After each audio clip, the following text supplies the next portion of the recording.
The tower did not fall, but beneath it, a parking garage floor quietly dropped by as much as 3 feet. Columns were left exposed like bones after surgery. Above that damaged slab sat Empire Towers, a 10-story office building in Glen Burnie, Maryland, suddenly surrounded by fire engines, blocked streets, and a 150-foot danger zone. The terrifying part was not just the concrete failure. It was the reason behind it.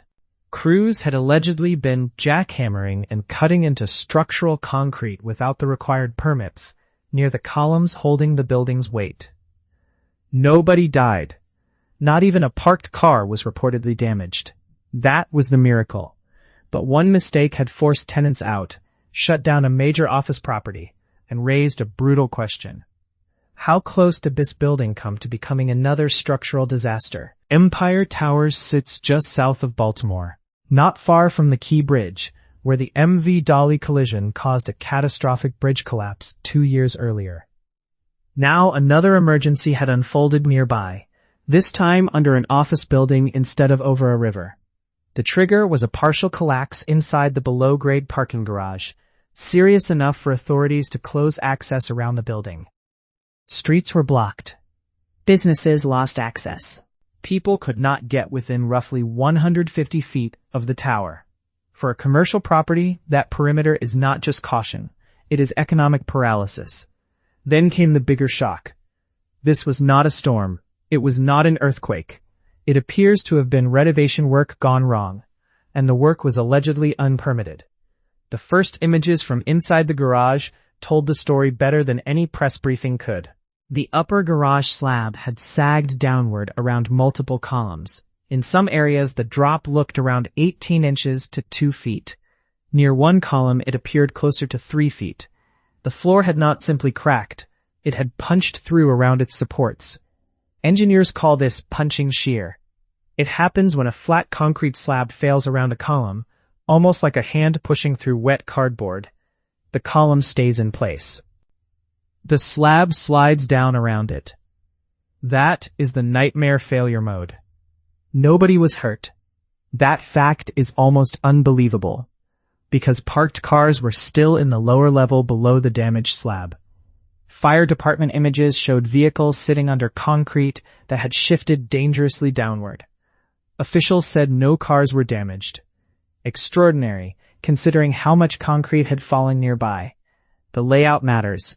Empire Towers has a below-grade parking garage, described in leasing materials in conflicting ways. One part mentions surface parking and 3 stories below grade. Another says the building has 10 floors plus a 2-story below-grade garage. That contradiction may sound small, but in a crisis, unclear building information becomes a serious problem. The garage entrance slopes below ground from outside the building. From there, drivers likely reach an upper underground level with another internal ramp leading lower. The failed slab appears to be the floor of one garage level and the ceiling of the level beneath it. That means crews may have been working from above, from below, or both. And they were working near columns. That is where garage repairs become dangerous. In aging parking structures, water often seeps into concrete over years. Rainwater can travel down ramps. Moisture reaches embedded steel reinforcement. The steel corrodes, expands, and breaks the surrounding concrete apart. That broken concrete is called spalling, and repairs often require removing damaged material around rebar. But removal is not harmless. Concrete is not decorative mass. It is part of the load path. If workers cut and chip away major sections near a column without temporary support underneath, they reduce the slab's capacity exactly where strength is most needed. A slab rated for thousands of pounds per square inch is no longer performing the same way once chunks have been carved out. Photographs showed areas where concrete had been cut in clean lines, likely with a diamond saw, around column zones. Other areas appeared heavily chipped away to expose reinforcement. In several locations, the concrete removal seemed to continue beneath the steel bars themselves. That is a major warning sign.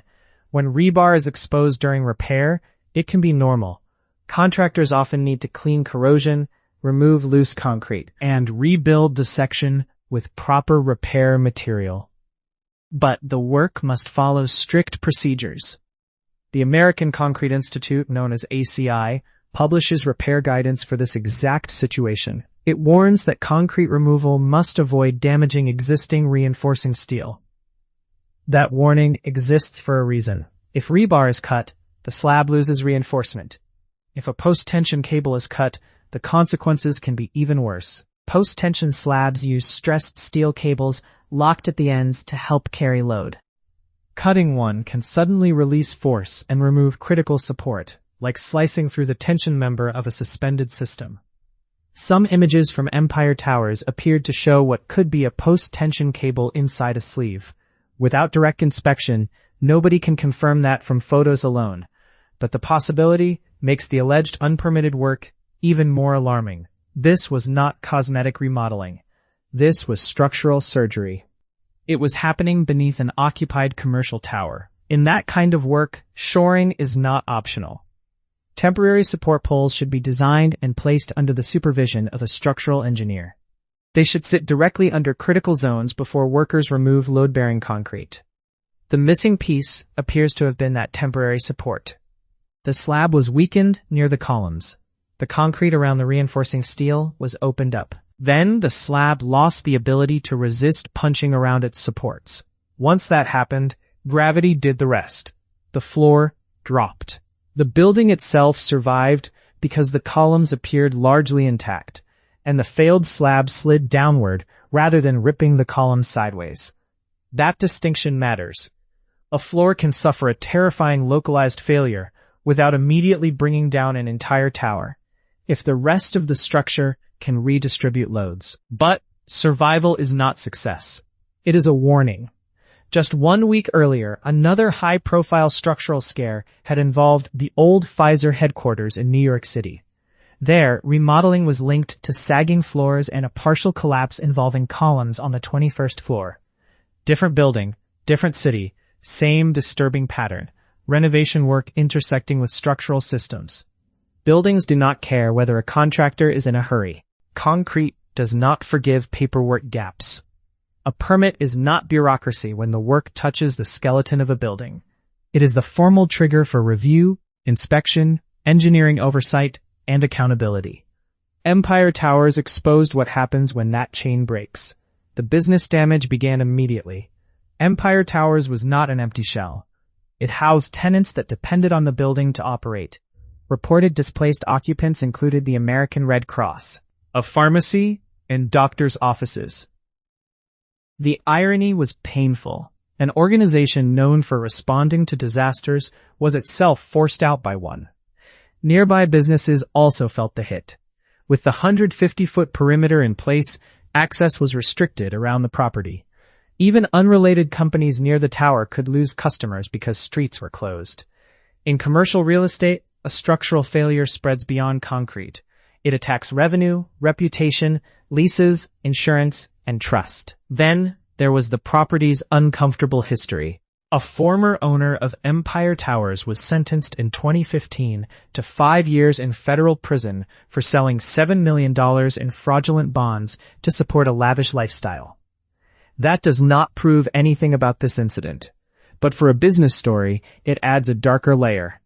Troubled ownership history, inconsistent leasing information, and alleged unpermitted structural work all point to weak controls around a major asset.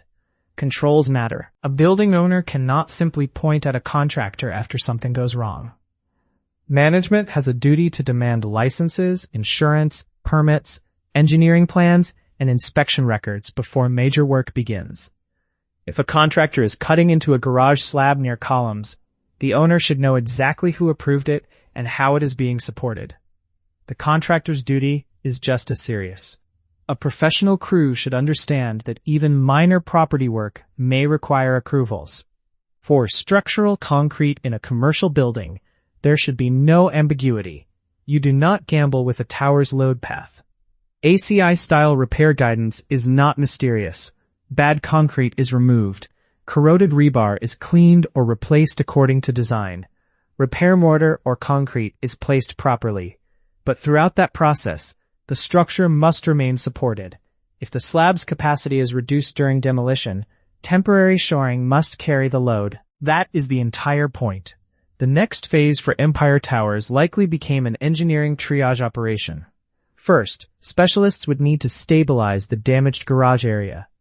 Then they would inspect columns, slab connections, reinforcement, and any post-tensioning systems. They would need to determine whether the columns still transfer loads safely to the foundation. After that, repairs could become extensive. Engineers might shore the slab, remove compromised concrete, rebuild damaged sections, and strengthen the column zones. One possible repair method is adding drop panels. These are thickened reinforced concrete zones around columns that improve resistance to punching shear by increasing the slab depth and reinforcement area. Drop panels are common in garages because columns concentrate loads. By thickening the slab around the column, engineers give the floor more capacity to resist that punch-through failure. In a damaged garage, they can be part of a larger strengthening plan. But repairs may not be small. If too much concrete was removed or damaged around multiple columns, the building owner may face a harsh option: demolish and reconstruct large portions of the garage slab. That is expensive, slow, disruptive, and legally messy. It also invites insurance investigations, code enforcement actions, and tenant claims. Anne Arundel County reportedly had grant support available for affected businesses. That helps tenants survive short-term disruption. But public assistance does not erase the central failure. A privately controlled building became a public emergency because basic safeguards appear to have broken down. Now comes the haunting comparison. Why did Champlain Towers South collapse after a garage and pool deck failure, while Empire Towers stayed standing? At Champlain Towers South in Surfside, Florida, the pool deck failure reportedly tore into critical structural elements. Beam damage and column failure helped start a progressive collapse. Once key columns were lost, the building came down in a chain reaction. Empire Towers behaved differently. The punching shear allowed the slab to slide down columns, but it apparently did not rip major beams out of the columns or pull them sideways. Perimeter strength and the remaining structural system likely helped stop the failure from spreading. That difference saved the tower, but it should not comfort anyone too much. Empire Towers is a business failure before it is an engineering story. A property can look profitable, leased, and stable from the outside, while hidden decisions underneath are destroying its value.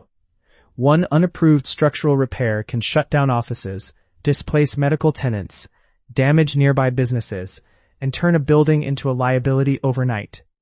The core lesson is simple. Permits are not paperwork when people work near columns.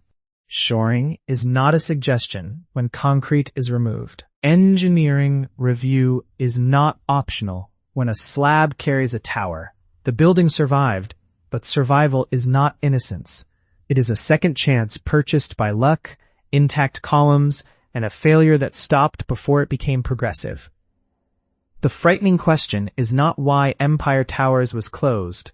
It is how many buildings are still open because nobody has looked beneath them. A tower does not have to fall to prove the system already did.